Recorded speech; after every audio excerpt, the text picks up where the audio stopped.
All right, it should be streaming into YouTube on a small site too. It'll Oh, be a that's good backup. awesome.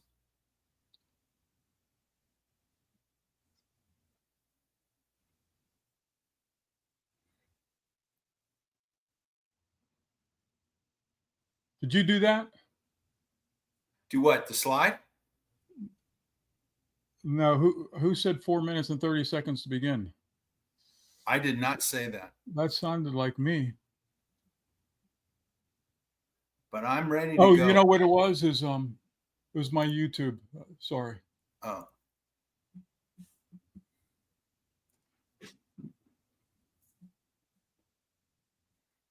Are you ready?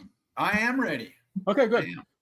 So welcome. I'm excited to hear what Ron has to say about how to make swimming fun, and I think we're going to have some opportunities to interact. One of the easiest ways to interact, it's at the top with the chat button, and I'm going to type my name and email and where I'm from in the chat, and then that will help us get off of the discussions rolling. The other thing that you can do too is change the view when we're talking, whether it's gallery view or just the active speaker view. And that's in the top menu bar. So that's my little housekeeping. But I'm Ron, formerly a coach in San Jose, and now I'm living in Eastern Florida. And Ron, the floor is yours. All right. Hey, thanks for showing up, and I'm real excited about this. I've been passionate about having kids swim and having fun, and I think sometimes coaches just think, well, if they're having fun, then they're not improving, and I really disagree with that. So we're going to get right to it. Um, so I want to talk a little bit about philosophy. This is my philosophy. It wasn't what I first started off with, but it's what I grew into. I think every kid is important and every kid deserves respect. I was an adapted PE teacher. I worked with kids with special needs, and I've worked with world class athletes, and everybody deserves respect and should be treated with respect. I think swimming is the method, but the goal is to really help the kids get better and be better human beings, not just to be faster. And one of my mottos, which comes up a lot, is just do no harm. I don't want to I don't want anybody to come back and think, boy, that Coach Ron, he was just a real pill and I did not like him and I didn't like the sport and I quit because of him. So I really want to make sure that what I do and how I behave with the kids, it's always positive. So the first thing is you have to have a philosophy. Your philosophy is going to shape your goals. Your goals are going to shape your strategy, and your strategy is going to take your tactics. So tactics are the fun little games that you do, but it really comes down to your philosophy that sets the goals, that tells you the strategy and the tactics. Most of this presentation will be on strategy and tactics. You're going to get a lot of practical stuff from it. So the philosophy determines your goals, goals determine your strategy determines your tactics, and tactics are what you do. The philosophy that you have will change over time. As you grow, as you mature, it'll change. Sometimes it's your kids if you got great kids that are fired up, your philosophy is going to be, these kids are very athletic. I want to work them hard. They're ready to work hard. If the kids are not like that, the parents are like that, your head coach is not like that, then your philosophy is going to be different.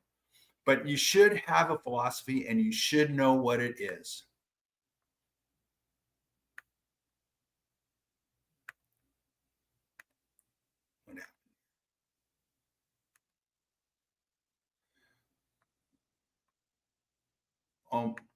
So Mark, I have to scroll down, to keep it going. Okay.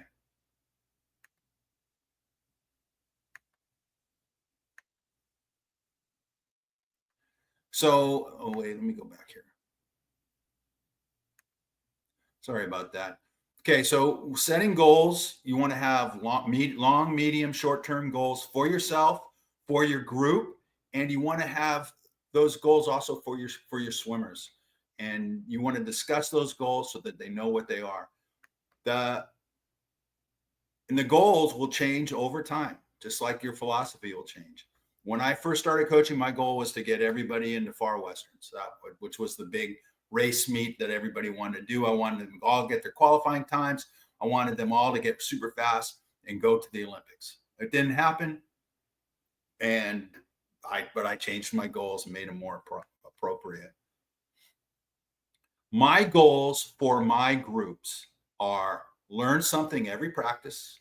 I want them to have good strokes. Strokes are critical to swimming success. So I want them to have great strokes.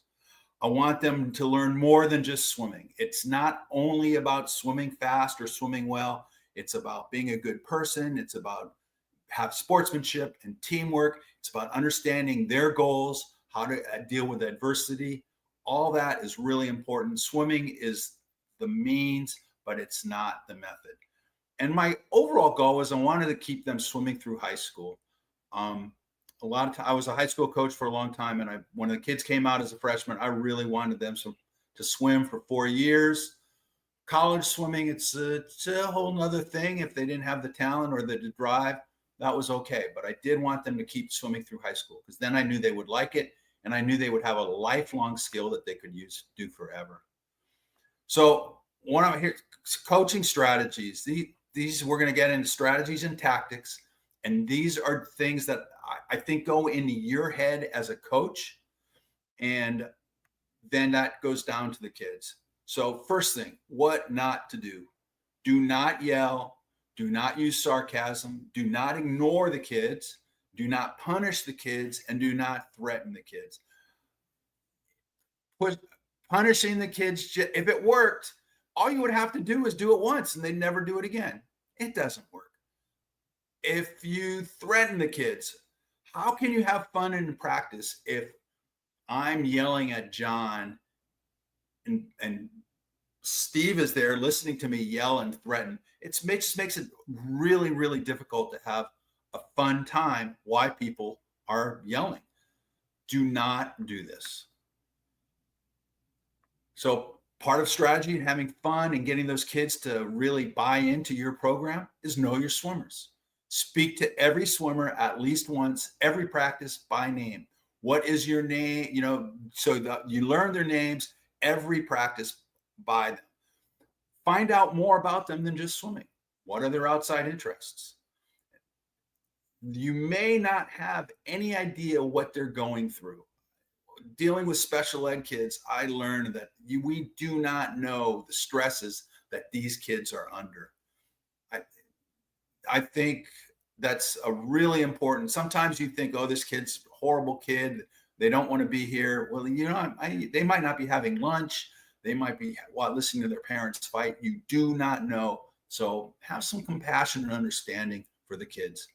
And I think you should have a private meeting with every one of your kids at least once or twice during the year. Again, it's more about them as a person than it is about their swimming. And this is true for any level you coach. I don't care if you're coaching 6 and unders or if you're coaching an elite age group team. This holds true for everybody. Really important to establish a team culture with your group and with your team. Create team traditions. Warm-ups. What's your team tradition for a warm-up? What's the attire that everybody comes in? Have a team slogan. Make it short. We are Cocoa Beach. We are the best. Make it repeatable. Make sure they know and they can say it and they do it together. We'll talk a little bit more about that. Team handshakes. Be creative. When they learn a team handshake, it makes them bond and they're going to like the sport. They're going to stay with the sport more. On your deck, always be teaching. It's not the workout or the set that you're giving. It's how you teach those kids to the swimmers. So you instruct them, you observe, and you give and get feedback. I watched many, many coaches on the deck, and they sit down, they give their set. We're going to go 10 100s on 2 minutes. That's the greatest set they can do. And the kids go do the set, and the coach just sits there and watches. Horrible coaching, horrible teaching. Always be teaching. Give feedback. 10 200s could be 10 100s on 2 minutes could be the best set in the world if it's coached right. And it could be the worst set in the world if it's coached wrong.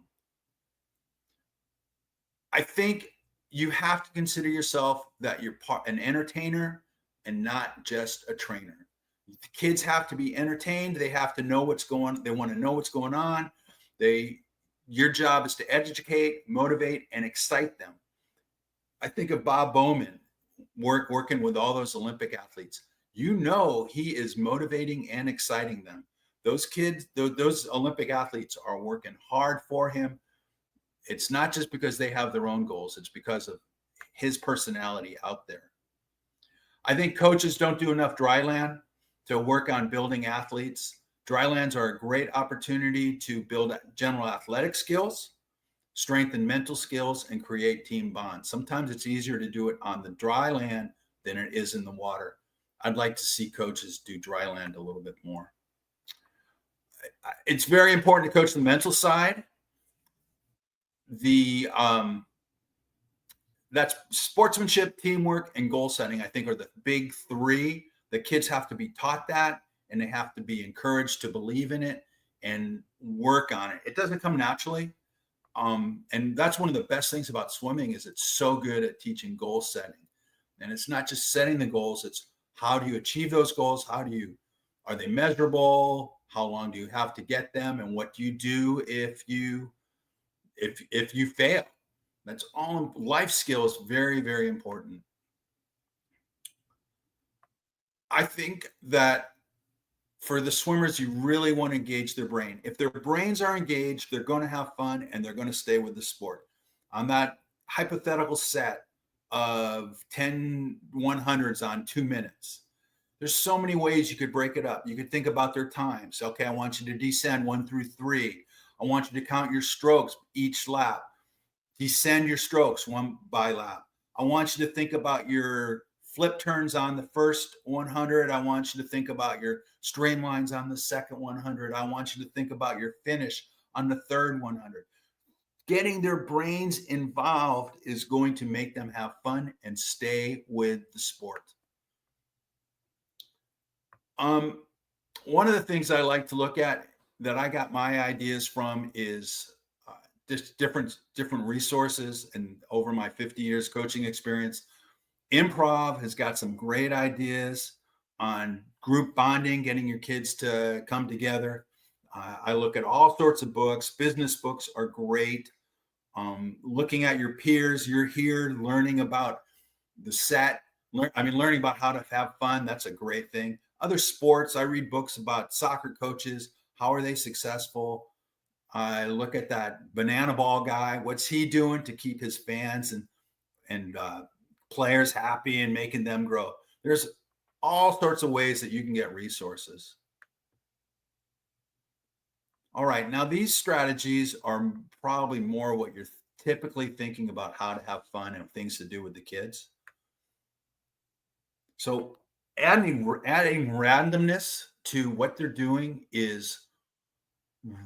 makes it so much more fun. There's lots of ways that you can add randomness. You can use dice, get big 6-sided dice, throw them.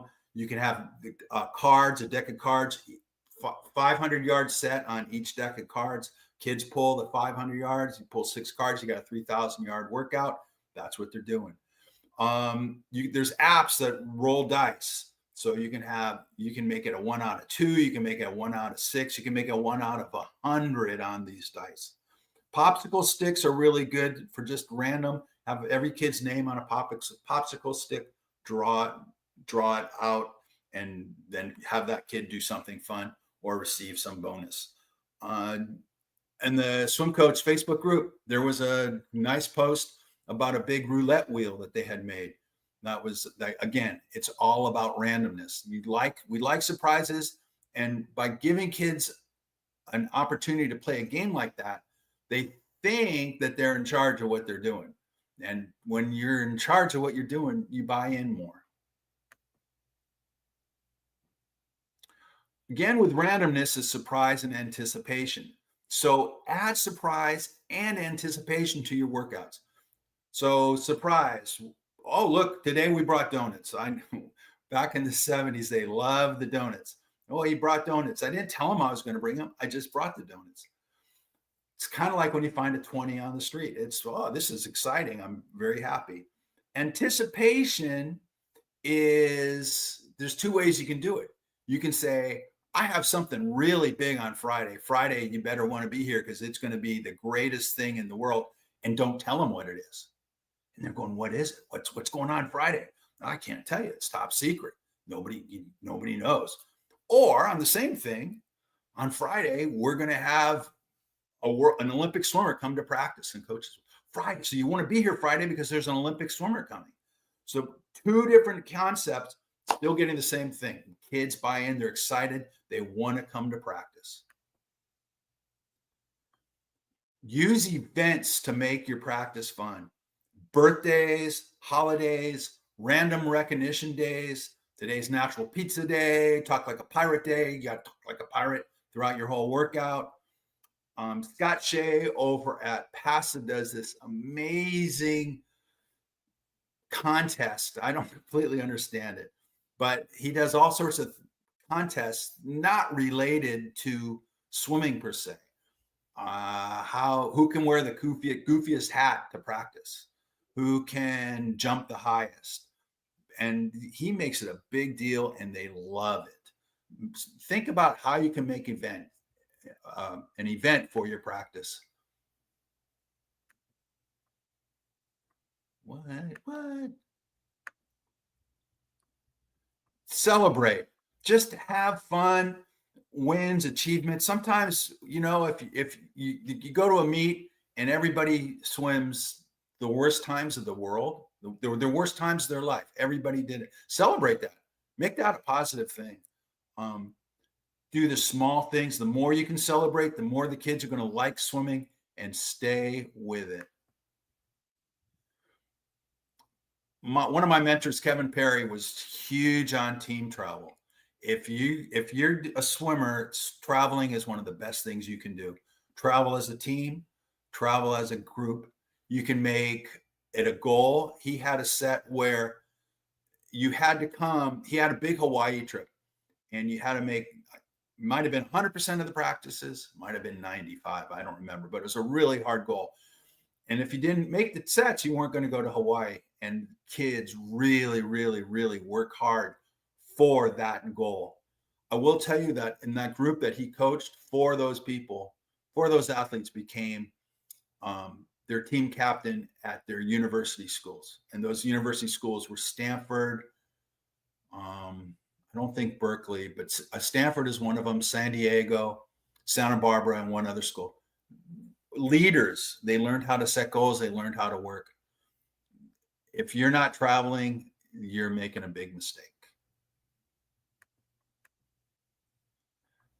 Have team building events, movie nights, spaghetti nights, beach wave pool adventures. I love this picture.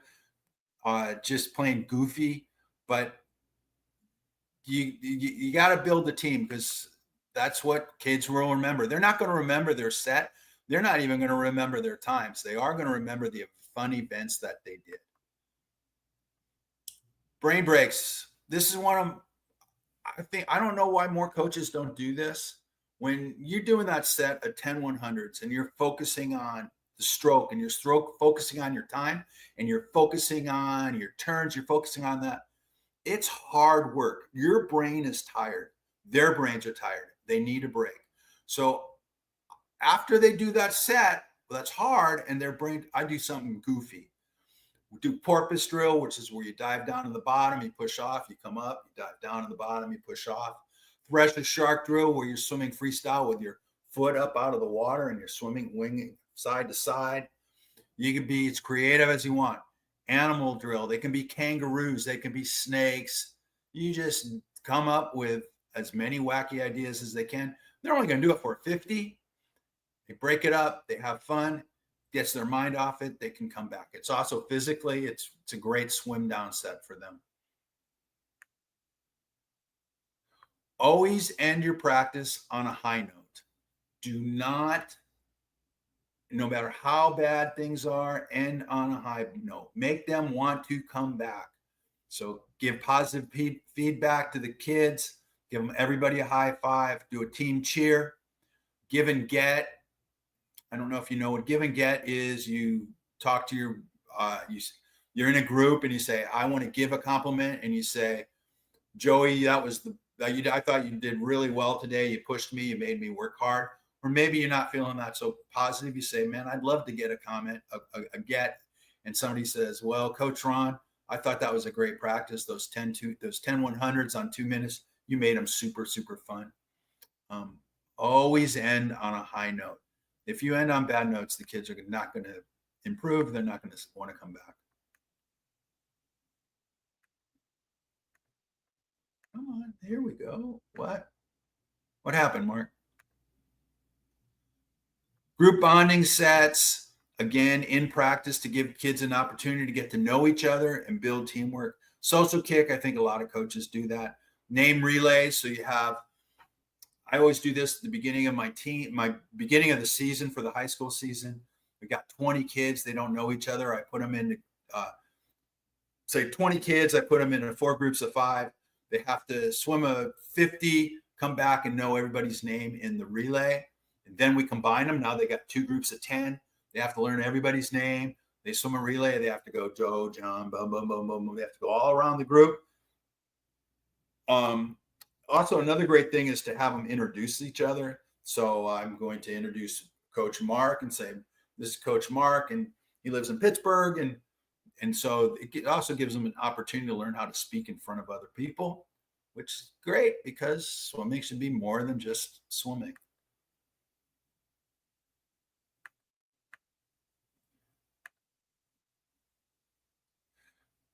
Kids need responsibility. Give them responsibility. Give somebody a chance to write a workout, be a coach on the deck, teach a skill, lead a cheer, bring the team, bring treats, act as a team captain. As a coach, one of your strategies is, how can I give these kids some responsibility?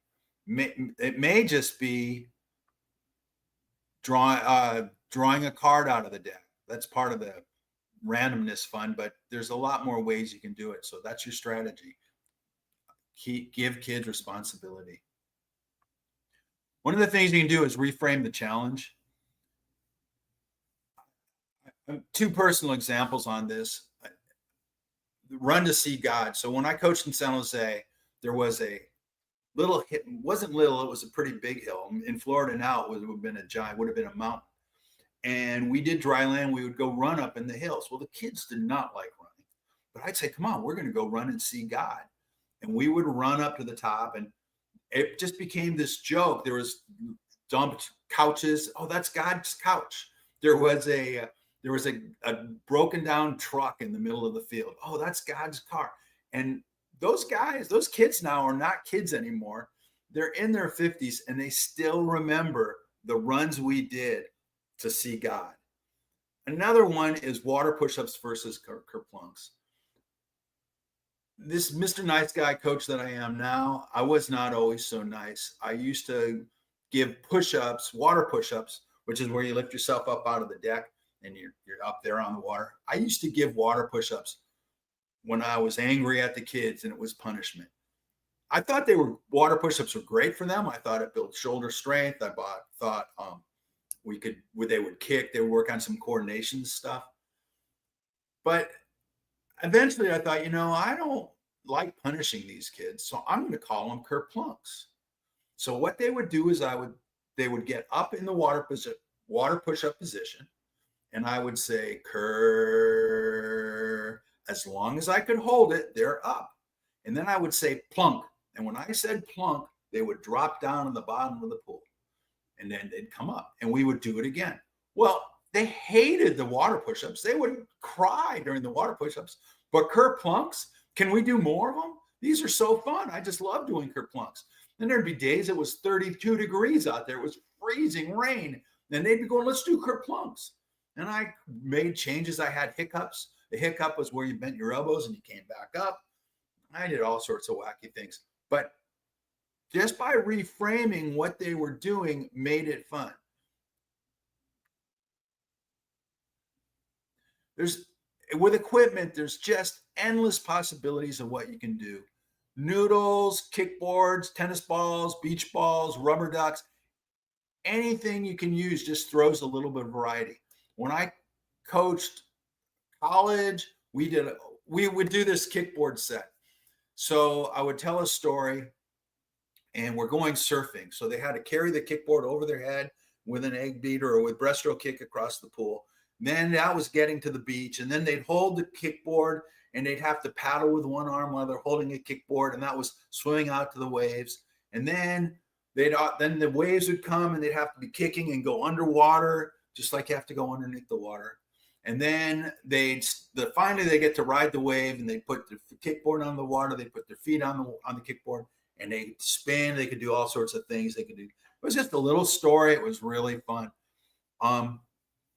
So you could do rubber duckies on their heads, rubber duckies dribbling, rubber duckies on your back, tossing them back and forth, swimming with tennis balls in your hands. They're cheap equipment. Don't spend a lot of money on it, but cheap equipment can throw in make things really fun and interesting for the kids so they have a great time. And again, you're not doing this for the whole workout. You're only going to do it for 10 minutes at the most if it's an hour workout. Dance and choral. This is part of, I think it's very primitive, goes into our ancient selves. But doing cheers, doing dances together. Think of when you go to a sporting event, everybody stands for the national anthem. When you go to church, you sit, you pray, you all say the same things at the same time. Concerts, if you go to a show, the emotion, that connection you have with everybody there is just amazing. You need to bring that into your swimming team and into your group. Very, very funny story is when I was coaching a water polo team, and it was with San Jose Express. And I had a cheer. It was, "We are 10U, we are Express. We are 10U, we are the best. Boom chakalaka laka, boom chakalaka laka, boom chakalaka laka, boom boom boom." Well, these kids completely, because they were not a group, and I knew I had to bring them in as a group. This brought them together, brought the parents together. When we're at JOs, the parents were doing the damn cheer. It was pretty funny. And at Haka, the New Zealand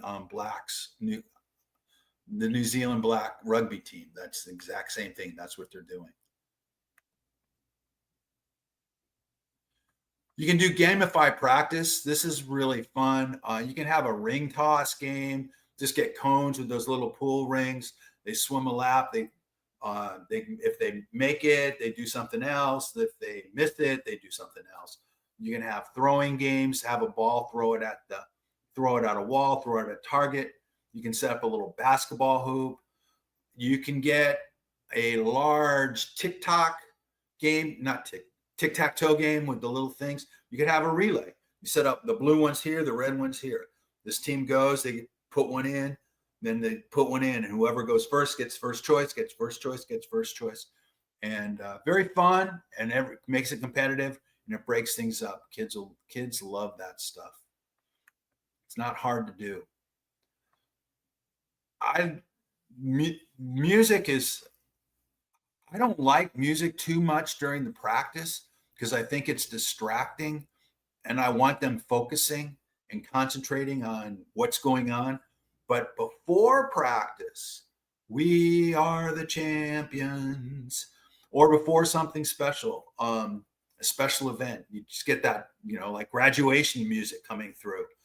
Before a hard set, listen to something that's going to get them fired up and make them feel really empowered.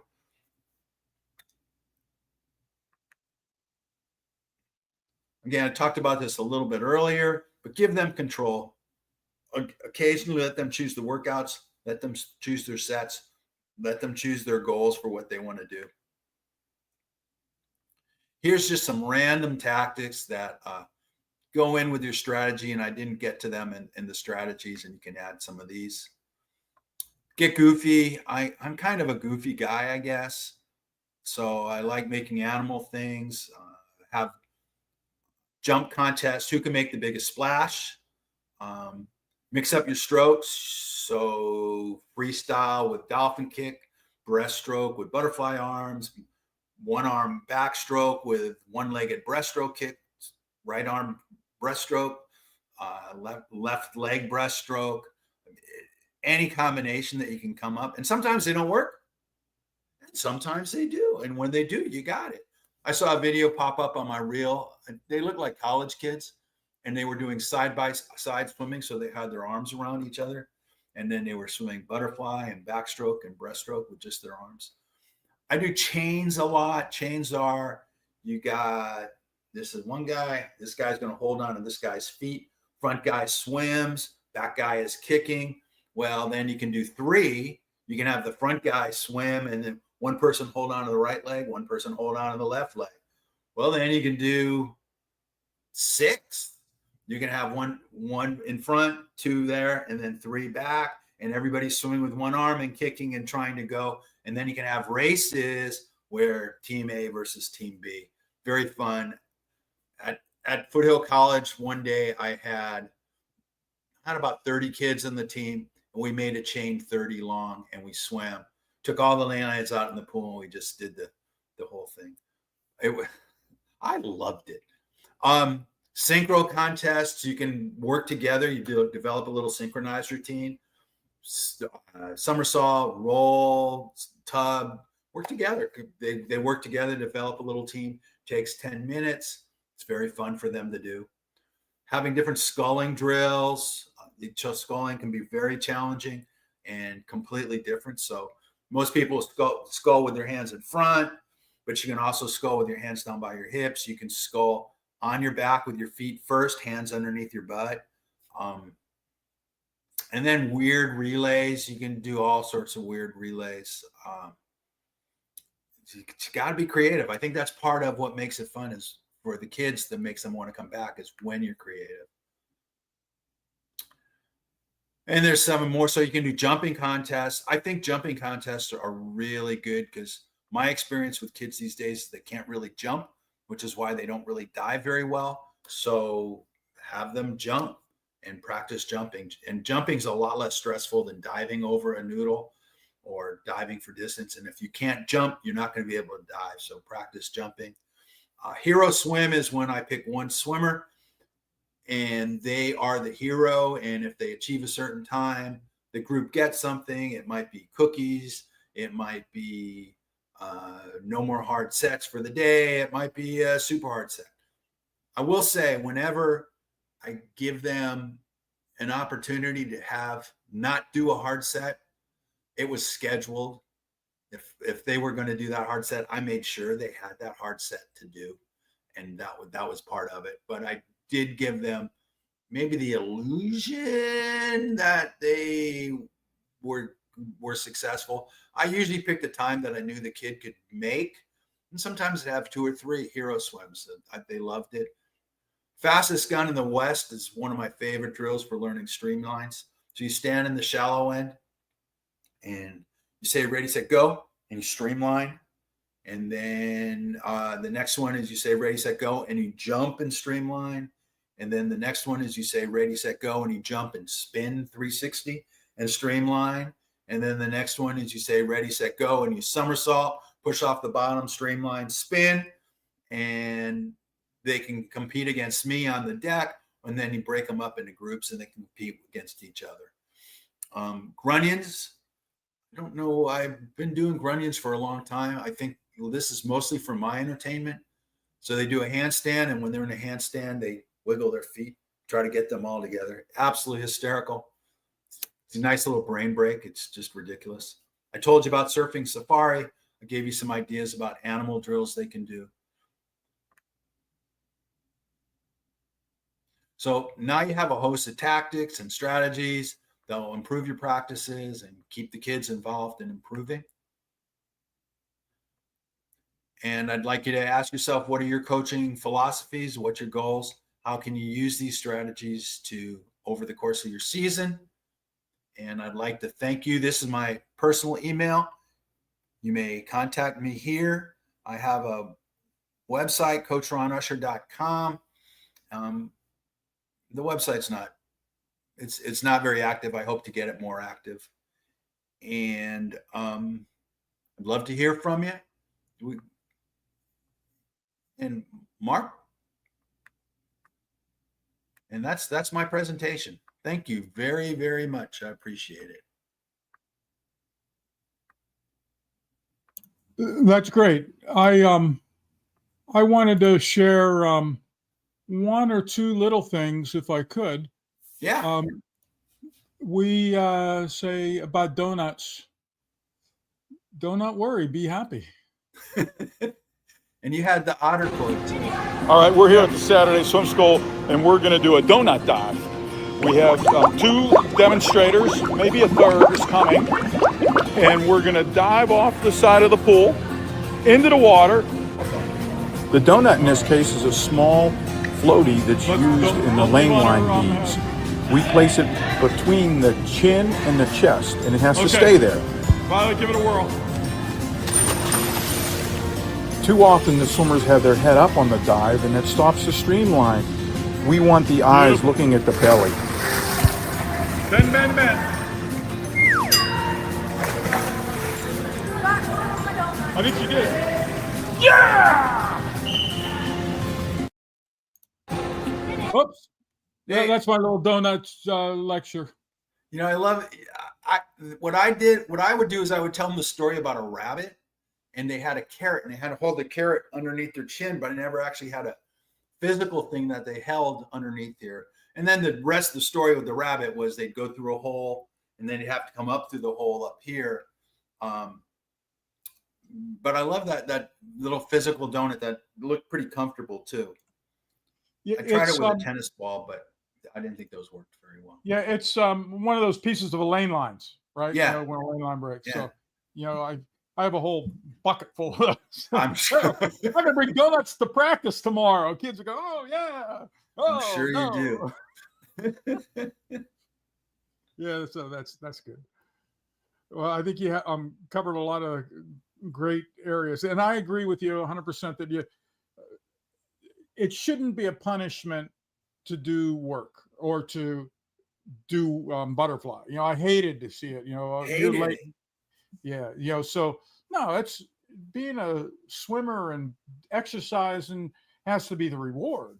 You know, so the biggest punishment, oh yeah, if somebody does really, you know, hurt somebody else or, you know, needs to sit out, you could sit and watch, you know, and that's my punishment. You just sit here on the bench and or sometimes if it was really bad and I was about to lose my cool, it's best if you go take a shower. You know, there's your punishment. Yeah. Get away from me before I blow my top. Yeah. The only time I yell is if they're doing something dangerous and either to themselves or to the others. And then I'll yell to stop it. But I never yell. You know, they use fly as a punishment. If as a coach you think fly is important for them to do, then give them butterfly because that's important and they're going to get better. But don't give the fly as a punishment or the push-ups as a punishment. It's just no fun. And one of the things that drives me crazy when it's happened to me is when I'm in a group of 10 and one person doesn't get something. Oh, Ron didn't understand how to do it. We're all going to do it again. Oh, Ron didn't understand how to do it. We're all going to do it again. Instead of just correcting what was wrong and letting everybody goes on, it just goes on and on and on because the other people have no idea what I'm doing wrong or how to fix it. They can't. It's bad coaching. It's bad teaching. Awesome. Hey, well, thanks for sharing your time and your ideas, and we'll follow up. Thanks, Mark. I'm looking forward to seeing this on YouTube. Excellent. All right. We'll talk to you soon. Okay.